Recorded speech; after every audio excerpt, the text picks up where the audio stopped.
بسم الله الرحمن الرحيم. لو في مشكلة عندها بتظهر لو انت بتفتح اللاب بتاعك، تمام، وبيبقى ايه الوصلة متوصلة تمام، الباور، وتيجي تشغل مفيش ما ينطقش خالص، مفيش الوصلة تمام مظبوطة تمام. طيب نحاول نفصل ده كده، نقفل، نوصل البطارية،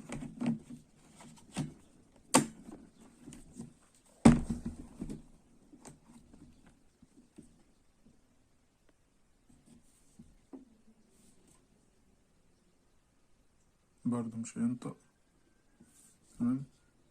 طيب نعمل ايه؟ نبدأ نفك الجهاز،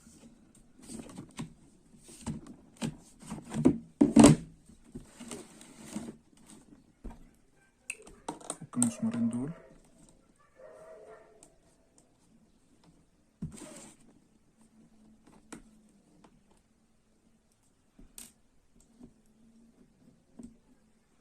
والمسمار ده،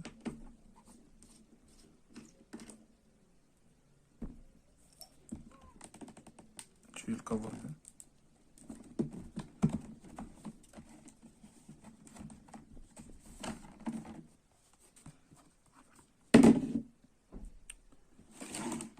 هنعمل حاجة، هنيجي عند الرامات دي، اوقات الرامات بتبقى معلقة، فهنروح فكينها اهي،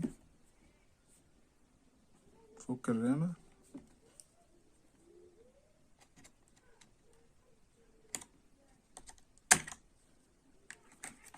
وننضفها بأي منديل أو أي كحول أو حاجة، وأنا أساسا منضفها قبل كده، فهنغير بس مكانها، يعني بدل ما هي تحت في السلك تحت، هنحطها في المكان اللي فوق.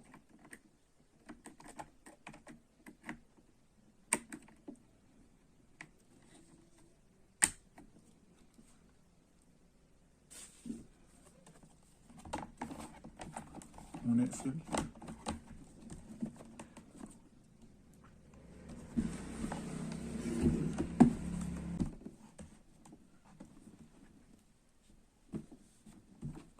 جرب على الباور،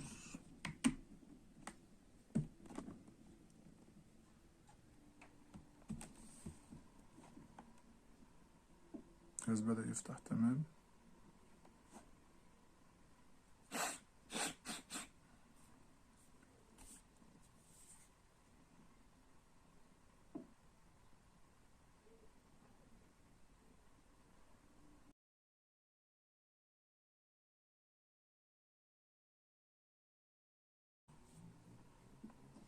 لا تمام، اهو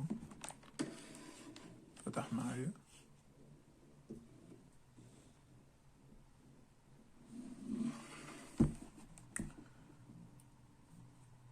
دي كده لو يعني ده حل من ضمن الحلول، لو الجهاز جينا نشغله متوصل باور ومش عايز يقوم معانا. طبعا بيبقى فيه مع بعض المشاكل في حاجات تانية، لكن أنا بتكلم على حل بيكون بسيط. السلام عليكم.